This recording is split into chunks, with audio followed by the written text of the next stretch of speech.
ho sila ng uniforme at meron ho silang dalang mga kalasag at pamalo. Ano ho bang meron? Ha? Yung mga katropa Ano ho bang meron para sa kanyang mga yan? mismo sa Diba? Davao International Airport nga Orasa. So pipila ka. Kaya nagtataka ho ngayon ang ating mga kababayan. Ito ho ba yung kanilang kathang isip na ICC warrant of arrest kay Tatay Digong. Siguraduhin nyo lang pagka naglabas kayo ng ganyang balita, maghanda-handa kayo kung paano tatanggapin niya ng mga taga-suporta nitong si dating Pangulong Rodrigo Duterte. Okay, walang problema. Kung yan ang trip nyo, ano ba magagawa namin? Mga bangag ho kasi ang mga yan. Kung merong linabas na warrant, anong gagawa natin? Ang tanong, papayag ba ang mga taga-suporta, kaming mga taga-suporta ni dating Pangulong Rodrigo Duterte, ang mga nagmamahal sa kanya, na damputin siya nitong mga walang ihang banyaga na to, at ang magiging dahilan ng pagdampot sa kanya, yung kanyang sinabi sa kanyang talumpati, ginawa ko ba yun para sa akin? Ginawa ko ba yun para sa pamilya ko? Ginawa ko ba yun para sa apelido ko? Hindi. Ginawa ko yun para sa mga kababayan nating OFW na nakikipagsapalaran sa iba't ibang mga bansa para mabigyan ng kinabukasan yung mga iniwan nila sa Pilipinas. At yung mga iniwan naman nila sinisira ang kinabukasan ng ipinagbabawal na droga. Heto ho mga kababayan, tapusin natin to, tapusin natin. Yan, Mga sakop sa tuang kapulisan grabe, dami ho. bitbit ang ilahang battle gear, Grabe oh. mga katropa. So Mga katropa, ibang klase. pipila ka mga sakop sa tuang kapulisan ang naadin karuning tagna sa kagabhion na niini nga mga orasa.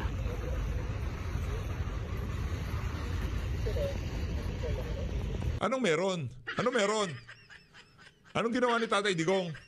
Pinagkaguluhan lang naman siya sa Hong Kong, tapos pag uwi niya, yan ang sasalubong sa kanya. Ang kakapal ng mukha nitong mga ano na to, nitong mga nasa PNP, di ba? Hoy, magising naman ho kayo. Hindi, yung ginawa ng dating administrasyon dyan sa organisasyon na yan, kahit sa sampung nagdaang administrasyon, hindi ginawa sa inyo yan. Doblado ang sweldo nyo. Hoy, mga pulis, pakinig. Doblado ang sweldo nyo sa administrasyon ni dating Pangulong Rodrigo Duterte. Wala pang naibibigay sa inyo si Marcos Jr. Hindi naman para sabihin na naging doblado, so hayaan nyo lang kung ano man yung mga bumabanat kay Tatay Digong. Hindi. Pero kung walang basihan, wala namang problema kung kontrahin at tanongin nyo yung mga superior nyong mga bangag na talagang ginigipit ang pamilya Duterte. At ito pa mga kababayan, speaking of panggigipit, laglag bala sa NAIA, talagang tuloy-tuloy na naman ho mga kababayan. Yung mga bagay na nawala na nung panahon ni Tatay Digong, unti-unti na naman hong nagbabalikan. Kesyo yung mga basyo daw, basyo. Ano sabi ni Tatay Digong? Subukan yung ulitin yan. Papakain ko sa inyo yan pagka meron pang nangyaring ganyan. Ito, para dire-diretso ho tayo. Rekta na ho tayo sa ating mga mga video. Yan o, grabe o. Bala? Nasaan bala? Bala, saan dito bala? Grabe naman yan. Wala naman. Asan na? Mga walang iya talaga tong mga to. Rosary. Rosario yan. Hawak-hawak mo pa yung yung envelope na merong kulay berde sa loob. Baka yan ang pakay mo. Yeah? Mga walang iya kayo. Pahirap kayo sa mga kababayan natin. Pambihira. Bala? Mukhang hindi. Wala, ano yan? Inahanap ng mga niyan pera. Mga mukhang pera yung mga yan Nagbabalikan na naman. May relo po ba kayo? Nahulog pa. Ano meron? Walang bala, walang relo. Wala lahat. Ano meron? Pahirap kayo So, hindi nga kami. Ay, madam, huwag kayo magsumbong kay Tolpo. Walang kwenta si Tolpo. Anong Tolpo? Ang dami talagang naloko nitong si Tulpo, no? Nawala ho ang laglag bala, hindi dahil kay Tulpo, dahil kay dating Pangulong Rodrigo Duterte. Matagal na ho yung Rapid Tulpo in action, panahon pa ho ni Panot. Pero hindi nawala yung laglag bala na yan. Nawala ho yan, panahon ni dating Pangulong Rodrigo Duterte. Kaya sabihin nyo dyan, lagot kayo kay Digong. Kasi wala na itong si Tatay Diggs, di ba? Ngayon pinagmamalaki nila ito si Tulpo. Issue ng PCSO na nahimik ho yang si Tulfo. Issue ng NIA, National Irrigation Authority, na kung saan bida-bida rin siya, na nahimik ho siya. Issue nung issue nung ano pa ba? Issue ng budget, nanahimik yang si Tulpo. Yung tilang parang walang nangyayari diyan sa mama na yan. Di mo natin alam kung bakit nananahimik siya. Inaasahan nyo dito sa isa na to na magsasalita siya. Siguro pagka umabot na ng mga 10 milyon yung video nyo na yan, doon niya sasakyan. Pagka kikita na yang si Tulpo, doon siya papasok sa eksena. Medyo nagbabiral na yan, papasukan niya na yan kasi kikita na siya. Pero si Tatay Digong walang kita-kita sa kanya, walang vlog-vlog, walang ganon. Basta pahirap sa sambayan ng Pilipino noong panahon niya, talagang inaayos niya. Ito mga kababayan, panoorin ho natin to. Kaya kayo na humusga dito, ika nga. Yan.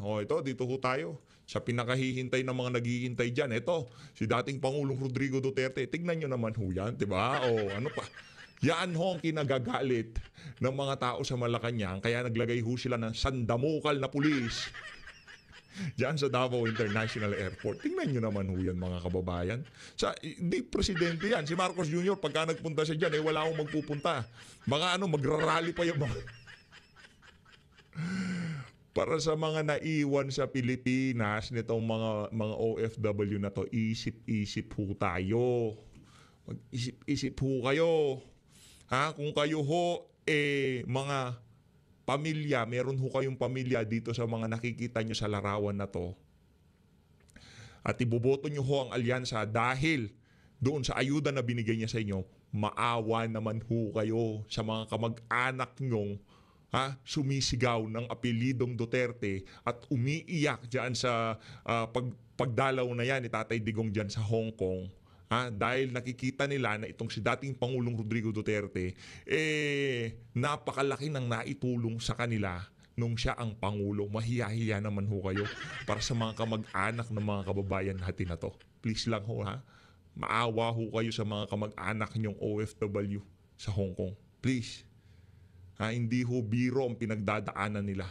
Kung ang nakikita nila at alam ho nila ang nangyayari sa bansa natin. Alam ho nila ang mga kabalbalan na nangyayari dito. Ang mga korupsyon, issue ng budget, issue ng pagnanakaw ng mga politiko. Alam ho nila. Kasi yan ho ang number 1 na priority nila. Kung ano ang magiging sitwasyon ng mga naiwan nila sa Pilipinas. Kaya nakikialam sila, nakikibalita sila via social media kung ano na nga ba ang tunay na kaganapan sa Pilipinas. Hindi ho pagkakaguluhan ng ganyan si dating Pangulong Rodrigo Duterte kung hindi ho nila nakita na talagang ang pamumuno ni Tatay Digong hindi naghatid ng pagbabago sa Pilipinas noong nagdaang administrasyon. Para sa mga makakatanggap ng ayuda, mahiya-hiya naman ho kayo sa mga kamag-anak niyong mga OFW. Grabe, sobra yung respeto natin sa mga kababayan natin na to. 2 kamay ang saludo at matinding palakpakan ang kailangan ho natin ibigay sa kanila. Saludo, saludo. Maraming salamat sa mga pumunta, sa mga nagpa-picture, yumakap, umiyak. Lahat po yung mga yan. Maraming salamat ho sa inyo. Sigurado tayo, kung masaya tayong nakakita sa ganyang karaming tao, what more? Itong si dating Pangulong Rodrigo Duterte. Tingnan nyo naman ho ang tawa niya dito. Tayo natutuwa pagka ganito ang tawa ni Tatay Digong, kumatabaho ang puso natin, di ba? Ang saya ng pakiramdam natin. Matindi hong kaligayahan ang ibinigay nyo kay dating Pangulong Rodrigo Duterte. Hindi ho yan matutumbasan ng pera. Hindi ho yan matutumbasan ng kahit anumang material na bagay. Iba ho yan mga kababayan. Kaya kung natuwa itong si Tatay Digong, tayo naman ho dito talagang nagpapalakpakan sa ating nakita na yan. Sobrang saya ho natin, sobrang saya ho ng puso natin nung nakita natin na napakaraming mga OFW ang pumunta at sumuporta dito kay dating Pangulong Rodrigo Duterte. Dito na ho tayo mga kababayan. Punta na ho tayo dito kay Attorney Vic Rodriguez na ataho tayo. Hindi ho natin kasi nagawan ng reaction video to kahapon . Naku, dito ho tayo. Yan! Naku, parang okay tong ganito. May background. Ang laki naman. Sige, dito tayo. Game. Tuloy natin to. Attorney Vic Rodriguez, matindi ho ito. Ngayon tayo hindi lamang nationwide, kung hindi live worldwide. At dahil dyan, tayo ay nagdiriwang ng araw ng pasasalamat. Simulan ko ang aking mensahe ng pagsasabi ng salamat sa KOJC. Salamat. Maraming salamat sa inyo. At nagawa natin ang ganitong Sorry, nakuha ko na po yung pangalan. Teka lang. Anong nangyari dyan? Teka lang ho ha. Lipat ko lang siya dito sa kabilang tab.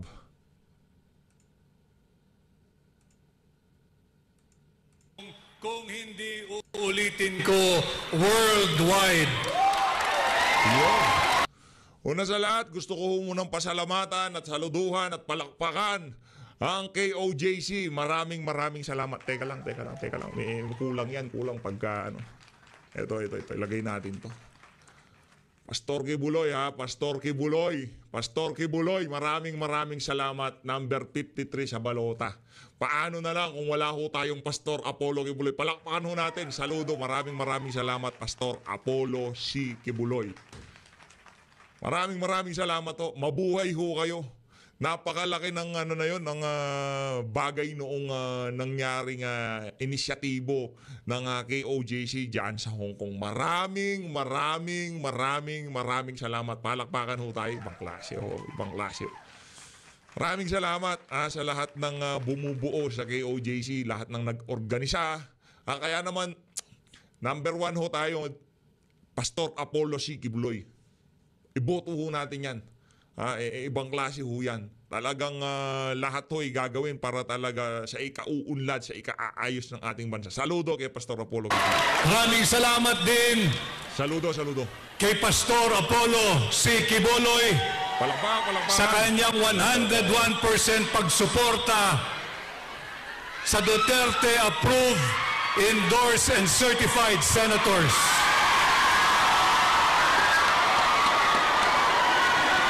Tila dumating na ho yata ang ating pinakihintay. Naku. Sino na yan? Nagkagulo na ho.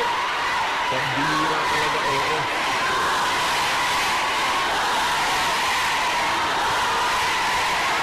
Mabuhay!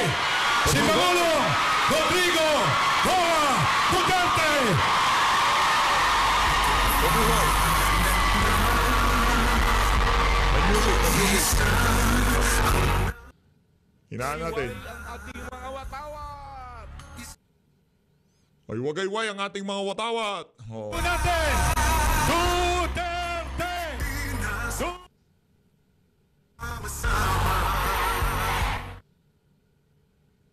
Ayos. Ibang klase ho. Ayun si Boss Jojo, si Idol nandun oh, nasa harap, sayang. Talaga nagpunta tayo eh, no? Mag-settle down si Pangulong Duterte and join us. So marami yung salamat sa ating ginagawang pagtitipon. Saludo kay Pastor Apollo Kibuloy. Mabuhay mo kayo, Pastor. Grabe yan. Okay, makakaupo lahat. Silence po. Alam kong excited na ho kayong lahat sapagkat kaming miyembro ng Team Soka ay excited na ring marinig muli si Tatay Digong. At ito nga ho yung dahilan ng ating pagtitipon ngayong hapon. Ang pagbibigay ng pasasalamat. Salamat KOJC, salamat Pastor Apollo C. Kibuloy. Salamat siyempre sa presensya kanina ng ating pangalawang Pangulo, Vice President Inday Sara Duterte. Paulit-ulit na pong binanggit, subalit hindi po ako magsasawang ipaalala sa inyo. Ating protektahan at ipagtanggol si Vice President Inday Sara Duterte. Huwag nating hayaan na ang iilang tiwali at elitistang senador ay nakawin ang sagradong mandato ng 32 milyong Pilipino na pumili at nagluklok kay Vice President Inday Sara Duterte. Alam ho ninyo, nakakalungkot ang estado ng ating bansa ngayon. Pinakita kanina sa video kung paano sinalaula, tinapakan at ninakaw ang karapatang pantao ng mga miyembro ng KOJC. Subalit hindi lamang po yan ang kanilang ninanakaw. Ninanakaw din po nila ang pera nating mga Pilipino. Maraming salamat sa inyo, mga overseas Filipino workers. Maraming salamat sa Filipino migrants because last year, kayo po ay nagbigay, nag-ambag sa nation building sa ating ekonomiya ng 38.5 billion US dollars in form of remittance. 38.5 billion dollars ang inyong itinulong sa ating ekonomiya. Subalit, ano ang ginagawa ng Marcos administration?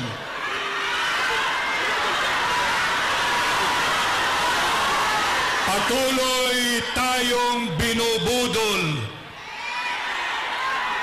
Nagpapasa ng taunang budget base sa blankong Bicameral Conference Committee report. Ilang beses na rin po tayong nagkaharap, ang pagkakatanda ko sa kabila doon sa ating open stadium. At marami sa inyo ay naging bahagi ng aking desisyon upang tumugon sa panawagan upang tanggapin ang hamon na pamunuan ang tunay at maisog na oposisyon sa Senado. Babantayan natin taon-taon itong national budget sapagkat ako'y naniniwala dito nag-uugat ang korupsyon sa ating bansa.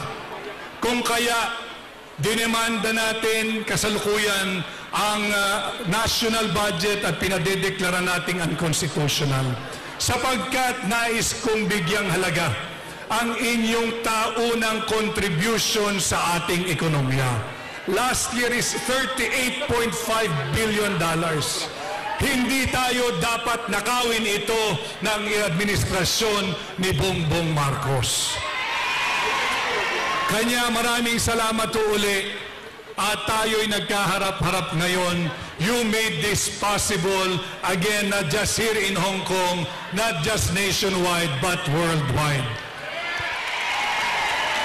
Pasalamatan ko rin yung aking mga kababayan. Nakita ko kanina sa screen live sa Santa Maria, Bulacan. Maraming salamat sa inyong pagtitipon.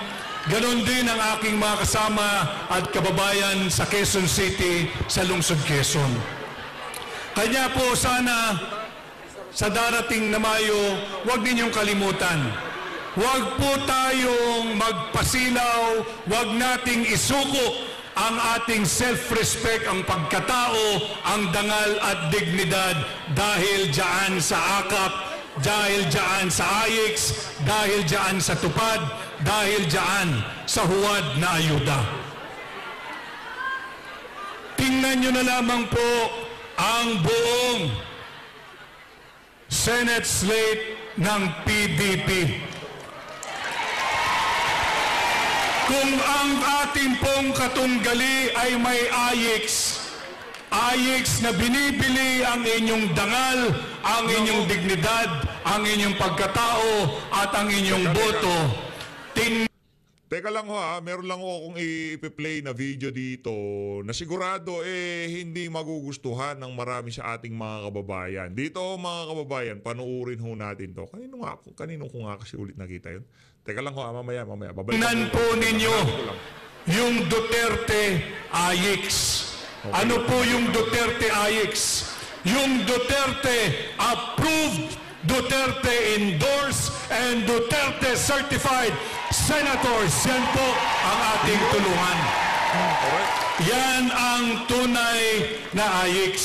Hindi pabigat, hindi korupsyon, kung hindi totoong puhunan tungo sa higit na mabuting lipunan.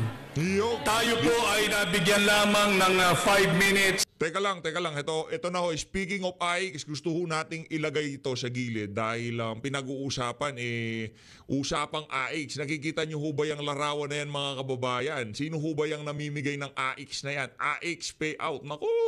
Yan na nga ho ba sinasabi natin? Yan ang sinasabi nitong si Meme Vice Ganda. O yan ha, nakikita nyo ho. Nakikita nyo ho ang larawan nitong si Baculaw na kung saan ibang klase ho, parang pari din pala itong si Baculaw pagka namimigay ng AIX. Panukurin nyo ho ito mga kababayan at talagang magugulantang kayo sa mga pinaggagawa nitong Bacolod na to. Kasi nabanggit na rin ito si Atty. Vic sa susunod na video na lang sana natin titirahin itong si Bacolod, pero yarin lamang na pag-usapan na yung AX na yan. Ito mga kababayan, ano ito maraming persona talaga itong mga congressman na to. Pagka sinuot nila yung kanilang sombrero pagiging congressman, ayun, nagbibida-bida na sila sa House of Representatives. Pero pagka meron silang hawak na pera, nagiging pari na sila, nagiging DSWD pa ho sila. Ito mga kababayan, yan ibang klase pambihira talaga itong si Bacolod. Meron ko nalalaman pa ganun-ganon. Para saan yung pag ganon-ganon? Bacolod. Walang ya talaga to. Para saan yan? Ano yan? Iboboto mo ako, ha? Ganun ba yun? Pambihira, ganyan ho. Yan ho ang panlulokong ginagawa. Yan ho sinasabi ni Atty. Vic Rodriguez. Huwag magpasilaw doon sa mga kandidato. Yan ho ang sinasabi ni Atty. Vic Rodriguez. Yan ho ang nakuha nila sa pagpirma kay BP Sara. Ibang klase kung makabilang ng pero. Tingnan nyo. 1, 2, saka isa, 2,500. Ang tanong, baka 10,000 ang kailangan ilabas dyan, ha? Bacolod, ha? Baka. Pinamimigay mo lang tig 2,500. May problema tayo dyan. Mga kababayan, may problema ho tayo dyan. Nakikita nyo naman, ang binubunot nitong si Bacolod, 2,500 lang. Baka. Ha? Yan 1, 2, 2,500 lang talaga paano ho kung 5,000 ho pala yan? 5,000 pala dapat yung ipamimigay na yan. Bakit 2,500 lang yan, Bacolod? Diba? Bakit wala kang listahan? Diba dapat kung totoong benepisyaryo yung mga yan? Ikaw ba itong ikaw ba si Petra? Petra, 1, 2, 3, 4, 5, AX. Diba ganun yun? May nagmamano pa 2,500 lang talaga, grabe, no? Ang bihira talaga. Atty. Vic, anong gagawin natin dito? Anong gagawin natin dito sa ali na to? Grabe naman yan. Hindi ho ba dapat yan? Hindi ho ba taliwas o... Di naman niya trabaho yan, di ba? Congressman ka Congresswoman ka Jarbil Jinky Luistro. Di ba? Di ka naman Ba't namimigay ka ng pera? Bakit ikaw? Di ba vote buying yan? Anak ng toko, ayaw niyang magpabless. Inuuras yun na niya. Boboto ka sa akin. 1, 2, 2,500 lang talaga pinamimigay ni Bacolod. Para mas marami nga na mabigyan yan. Ang tanong, kanino galing yung pera na yan? Galing DSWD? Galing sa bulsa ni Luistro? Galing doon sa pinangakong 150 million kada pirma? Saan galing yan? Bakit? Hindi, kulang yung kumbaga, nandito tayo, hindi para punayin. Pinamimigay naman Ang problema natin dito, anong naging basihan ng mga pinagbibigyan? Dapat di ba may criteria muna? Dapat, ikaw, AX to mahirap talaga yung mga kababayan. Yung iba dyan, tignan nyo naman si ate. Yung lahat sila naka-face mask, para saan? May sakit, ganon? Lahat sila naka-cover ang pagmumukha, Hindi ko tatanggalin ang pagmumukha nitong si Bacolod dito, ha? Para makita ng ating mga kababayan, yung mga kabalbala na yan. Habang nagsasalita ang isa sa ating mga kandidato na si Atty. Vic Rodriguez, diyan ka lang Bacolod, ha? Kung napanood yung mga video natin kahapon, wala ho tayo halos reaction video kumbaga, gusto lang ko nating i-enjoy na kahapon yung mga pagsasalita nito si Tatay Digong, nitong si Congressman Rodante Marcoleta. Kaso iba ho ito kumbaga yung kay Kong Dante pang diinan yun, hindi na kailangan ng explanation. Kay Atty. Vic, di na rin kailangan ng explanation, pero kailangan nating lumabas diyan kasi pang matikas ika nga, di ba? Ibig sabihin si Kong Dante hindi matikas, hindi tayo uubra ng katikasan. Kaya si Atty. Vic ba uubra ng katikasan? Hindi pa rin. Kumbaga, epal lang tayo. Masarap lang sundutan yung mga sinasabi ni Atty. Vic Rodriguez. Masarap siyang gawan ng reaction video, sa totoo lang. Kasi yung mga bitaw niya, kumbaga, kakaiba. Saka narinig nyo naman kung paano pinakilala ni Tatay Digong yan. pandating sa prinsipyo. Di ba? Dati sa ano yan, Malacanang, di ba? Executive Secretary yan. Pero hindi niya nasikmura ginagawa nila doon. Prinsipyo. Doon sa tatlong tatlo o apat na talagang matino dyan. Matinuho lahat yan. Loy, ay, hindi yan si Jinky Luis Troll. Si, ano na. At kagaya po ng aking kaibigan, si Senador Dante Marcoleta, nais man ho namin magbigay ng awit, subalit, pag yan ang aming ginawa. Si Atty. Vic, simple ka pa eh. Balita ako, bumibirit ka. Kumukulot-kulot pa daw ho yan pag Hindi, pero magaling daw kumanta yan si Atty. Vic. Mamalupit, iya nga, matindi ho yan. Darating din ang panahon, makaka-jamming natin yan. Manalo matalo, pero mananalo tayo. Ika nga, kahit anong mangyari yun, mananalo tayo. Tiwala lang sa sinabi ni dating Pangulong Rodrigo Duterte. Mangyari na ang mangyayari, makaka-jamming natin yan si Atty. Vic. Makaka-jamming ho natin yan. Yan si Madam Pamela, yan si Sir Marlon, sino pa ba? Lahat ng nasa Pilipinas. Pag nagkataon, di ba? Malay nyo, di ba? O, bibidyohan natin. Habang kumakanta yan si Atty. Vic, ginagawa natin ng reaction video. Baka makapiright. Ni Senador Dante, hindi pa man nagsisimula ang aming termino, matatapos agad. Kanya hayaan nyo na lamang po. Parang okay pala tong ganitong setup. Okay din pala to. Okay ba tong ganitong setup? Full screen tayo. Na kami ang inyo. Dati kasi marami tayong ano-ano dyan, mga anik-anik sa gilid, mayroong mga screenshot, di ba? Yung meron ho tayong 4 na screenshot dyan, 2 video sa ilalim. Medyo tumatanda na ho tayo, kaya mas mainam na isa-isa na lang. Yung maging tinig, aking pinagpapatuloy yung napakahalagang kaso na magdedeklara sana na unconstitutional, illegal, immoral, invalid, and criminal yung 2025 budget. Nako, paano na lang kung walang Atty. Vic Rodriguez? Di ba? Paano na lang? O sino tatayo dyan? Paano na lang kung walang Congressman Isidro Ungab? Di ba? Kasi kung walang Pastor Apollo Kibuloy, walang tatayo dyan. Walang mag-organisa ng ganyang kalaking event. Kung walang Congressman Rodante Marcoleta, walang INC rally na pangkalaki-laki. Diba? Paano na lang?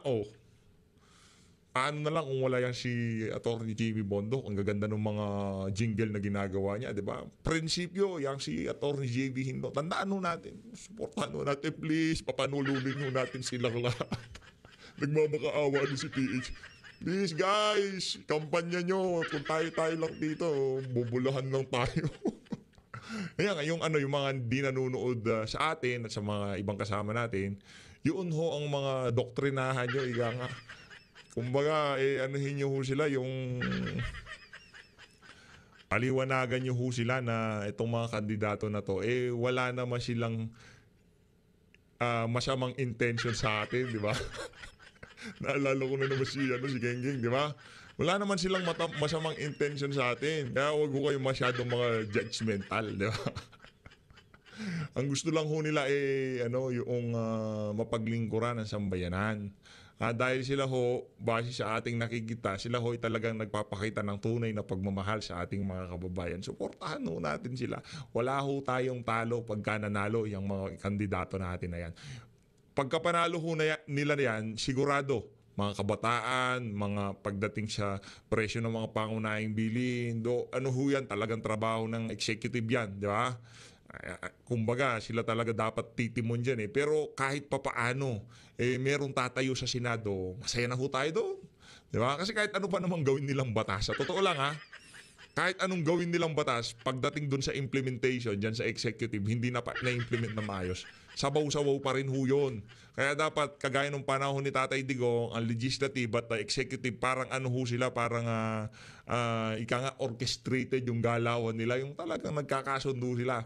Eh dito, orchestrated yung gawain nila sa pangungurakot, sa pamimigay ng ayuda. Yun ang problema. Hindi para sa ikabubuti ng mga Pilipino. Sa ikabubuti ng kanilang mga political interest ang sinusulong nila. Kaya, please, guys, Torny Vic, Senator Christopher Bongo, oy, Senator Bongo, baka naman pengin ng t-shirt dyan.